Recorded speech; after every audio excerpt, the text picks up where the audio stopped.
भोंदू अशोक खरात याला उद्या कोर्टामध्ये हजर केलं जाणार आहे। पोलीस कोठडीचा त्याचा शेवटचा दिवस आहे आणि त्यामुळे आज दिवसभर अशोक खरातच्या विरोधामध्ये आणखी काही पुरावे गोळा करून तपासाला वेग आणला जाणार आहे। भोंदू अशोक खरात याच्यावरती दाखल असलेल्या महिलांच्या लैंगिक अत्याचाराच्या गुन्ह्यांच्या संदर्भात खरातच्या ओकस कार्यालयामध्ये एसआयटी कडून सोमवारी काही महत्त्वाचे पुरावे जप्त करण्यात आले।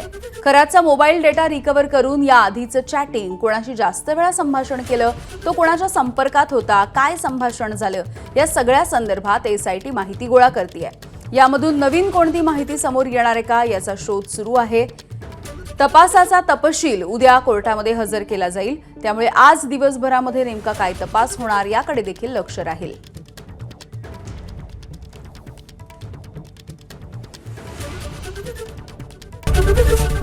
एबीपी माझा, उघडा डोळे बघा नीट।